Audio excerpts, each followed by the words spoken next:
Good morning, it's Daniel Morley here. Also with you this morning is this guy. Hello, Tommy. Yo, yo, yo, Dan, I'm still about.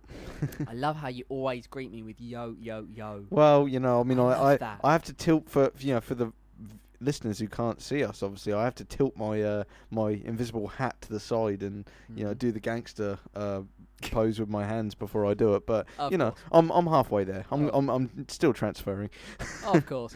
Well, for those of you that do want to watch Tommy, make sure you're heading over to our YouTube channel. You can get there by going to felixstoweradio.org.uk/breakfast. Before we do any of that, Tommy, we're in a new month. Yep. We're in a new theme. Mm-hmm. Tell us about it. Action August. So to kick it off, I thought I'd speak about an action movie that I've only recently seen.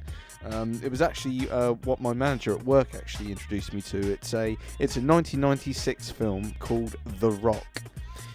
So I'm usually the first to insult Michael Bay movies, considering the low caliber of film he has delivered in recent years. He's the guy that makes all those Transformers movies, for example. But this is without question his best movie that I've seen so far. I think the key things that make this movie work in comparison to Michael Bay's new stuff is this movie has good actors in Ed Harris and Sean Connery doing what they do best and really chewing up their scenery. Sean Connery's elderly rogue British agent John Mason is easily the most enjoyable character in the film, and he throws out some good jokes to break the tension during the Michael Bay action scenes. Nicolas Cage is very Nicolas Cage in the film, which is not really a bad thing, as Nicolas Cage, for better or for worse, is always entertaining. He's a legend! He's always entertaining, even when he's in bad movies, but this just so happens to be a good movie that he's in. And he's always entertaining, and he does have some good cop, bad cop chemistry with Sean Connery. Bit of a 48 Hours vibe with the two, where one of them's the serious hard nut, and the other one's a bit of a jokester type, and they have to kind of... Jokester or Joker? Joke. No, that was last month. That was last month. But no, yeah, they have to just find some common ground to complete their mission, and it's quite enjoyable to watch.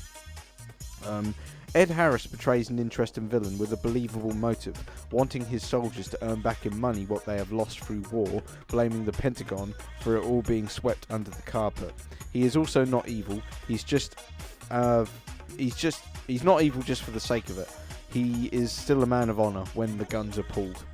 Being a Michael Bay film, it does contain some of the cliches that I'm not a huge fan of, like extreme over-the-top American patriotism and more action scenes than required, but I'll let it slide for this movie as Sean Connery and Ed Harris save it with their fun/interesting performances.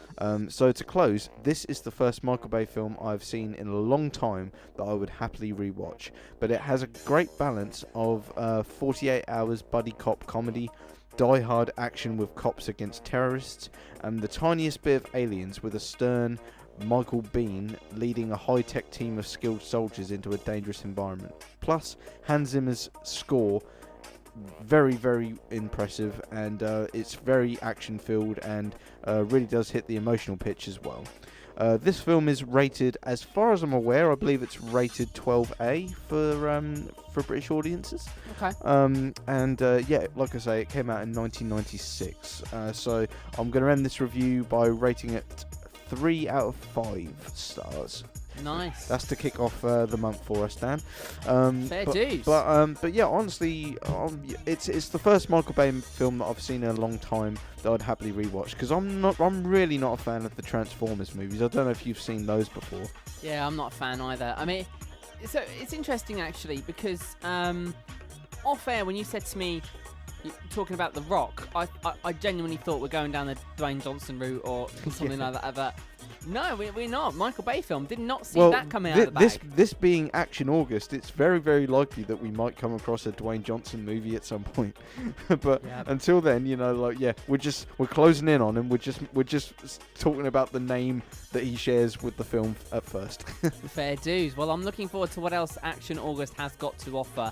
Action packed. Yeah, definitely. Hey, here on the Breakfast Show, gonna just stick the word action into many, many, many different things here at the radio station. You should incorporate a sound effect, Dan, like that can like whenever we hit off the movie review this month, it could be like an explosion noise, like you know. heck, just do it yourself. Why not? Why not? We don't have sound effects here. It's Felixstowe Radio.